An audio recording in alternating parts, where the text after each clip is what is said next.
alur rujukan Rumah Sakit Darurat Rujukan COVID-19, Rumah Sakit Marta Friska, dan Rumah Sakit GL Tobing. Rumah sakit asal memastikan bahwa pasien yang dirujuk adalah PDP baru yang telah dikonfirmasi oleh dokter spesialis paru, penyakit dalam, dan bukan pasien PDP yang sedang dalam perawatan di rumah sakit asal. Pasien PDP sudah harus dilakukan pemeriksaan darah lengkap, foto toraks, dan EKG sebelum dirujuk. Rumah sakit asal meminta persetujuan kesediaan pasien dirawat di rumah sakit darurat rujukan COVID-19 tanpa didampingi keluarga serta tidak ada jam kunjungan keluarga kecuali pasien anak di bawah 15 tahun. Pasien anak boleh didampingi satu anggota keluarga. Rumah sakit menghubungi hotline Rumah Sakit Darurat Rujukan COVID-19 Marta Friska Multatuli 061 414 9666 0813 6213 6822. Hotline Rumah Sakit Darurat Rujukan COVID-19 Rumah Sakit JL Tobing 0822 6804 0024. Pasien dikirim dengan menggunakan ambulans rumah sakit asal dengan membawa hasil pemeriksaan.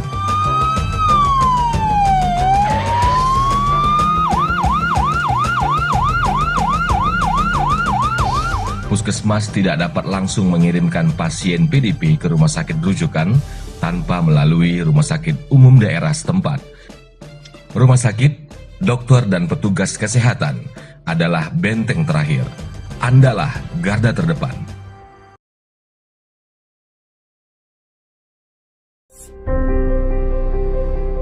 Hai, bagaimana kabar kalian?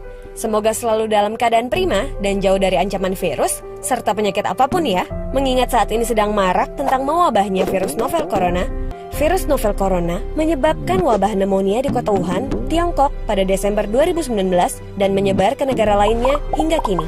Penyebab infeksi virus corona tersebut antara lain percikan air liur pengidap bisa dari batuk dan bersin, menyentuh tangan atau wajah orang yang terinfeksi, menyentuh mata, hidung, atau mulut setelah memegang barang yang terkena percikan air liur pengidap virus corona. Gejala yang timbul bila terjangkit virus novel corona bisa beragam, bergantung pada jenis corona yang menyerang dan seberapa serius infeksi yang terjadi. Berikut beberapa gejala virus corona yang terbilang ringan: hidung beringus, sakit kepala, batuk, sakit tenggorokan, demam, merasa tidak enak badan. Hal yang perlu ditegaskan, beberapa virus corona dapat menyebabkan gejala yang lebih parah. Infeksinya dapat berubah menjadi bronkitis dan pneumonia, yang menyebabkan gejala seperti demam yang mungkin cukup tinggi bila pasien mengidap pneumonia, batuk dengan lendir, nyeri dada atau sesak saat bernapas. Infeksi bisa semakin parah bila menyerang kelompok individu tertentu. Contohnya, orang dengan penyakit jantung atau paru-paru, orang dengan sistem kekebalan yang lemah. Hingga saat ini, belum ada vaksin yang dapat mencegah virus corona.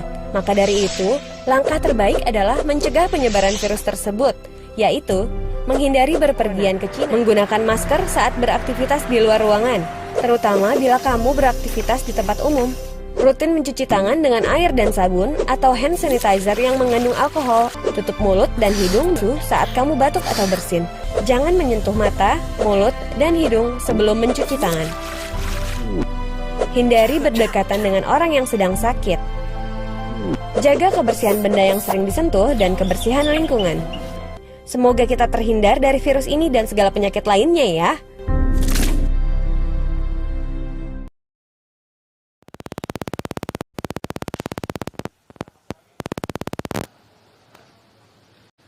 Udah, Babang. Udah.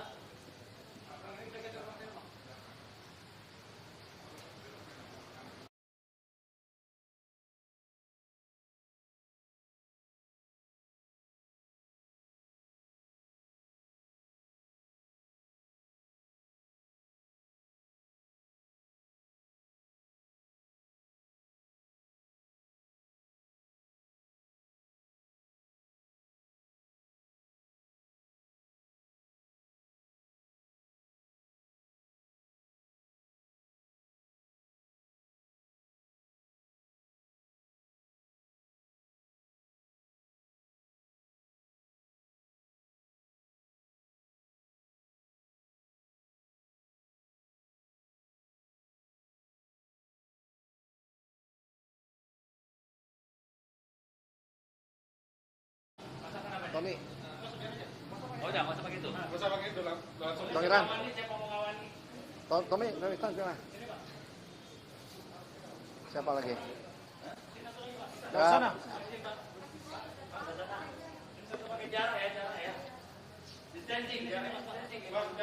Jarak standing.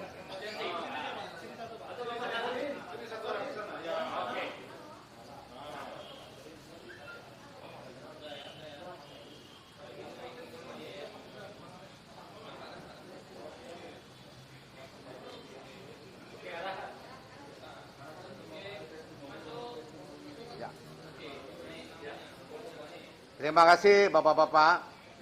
Kami masyarakat Tionghoa Sumatera Utara. Himbauan Bapak Gubernur Sumatera Utara. Hari ini, beberapa hari yang lalu kita sudah membantu dalam medis. Dan hari ini kita datang untuk membantu mereka yang tidak sakit, tapi memerlukan bantuan. Sehingga harap bantuan kita ini bisa meringankan tugasnya Bapak Satgas, juga bisa meringankan penduduk atau kawan-kawan kita, saudara kita yang memang perlu bantuan. Dan tentunya kita sangat sadar bahwa atas ngomongannya Pak Gubernur, bahwa kita membantu yang sakit, tapi juga kita harus memperhatikan yang sehat. Nah, sehat itu perlunya sembako, kita bantu. Dan harap ini bukan hanya yang pertama, dan bukan yang terakhir juga, yang akan tetap kita kerjasama untuk meringankan saudara kita yang memerlukan bantuan. Sekian, terima kasih.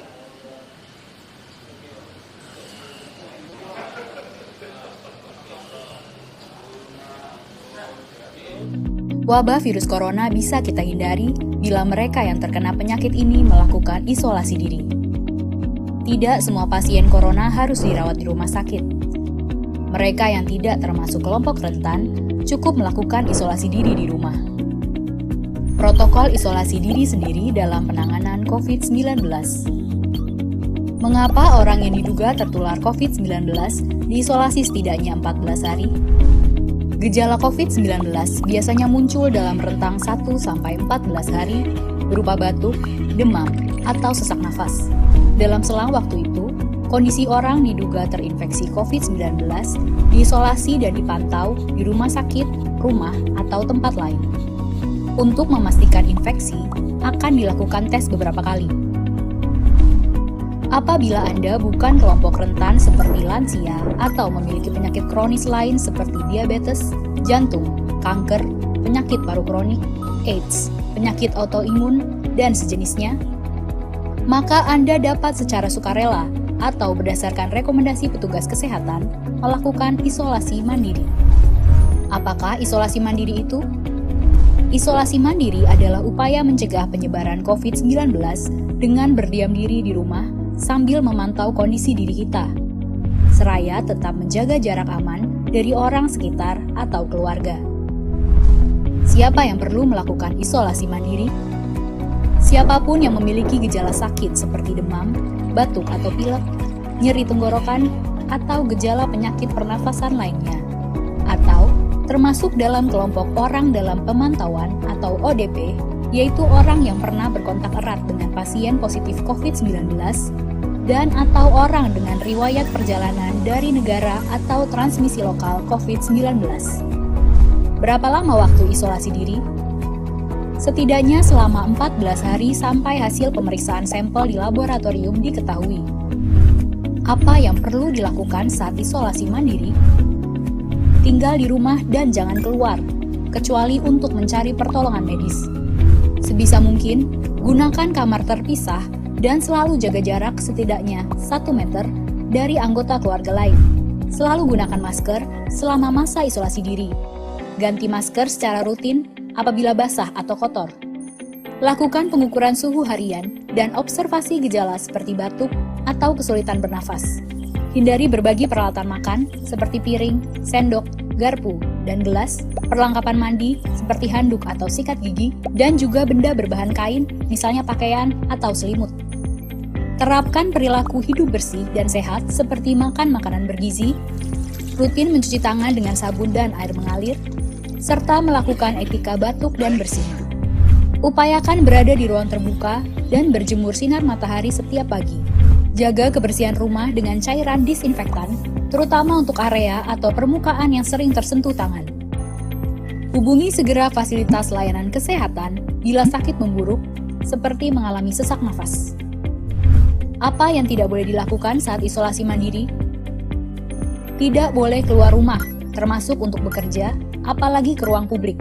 Bila sangat terpaksa harus keluar, gunakan masker dan hindari transportasi publik atau tempat ramai. Tidak boleh berbagi alat makan, mandi, dan pakaian bersama anggota keluarga lainnya.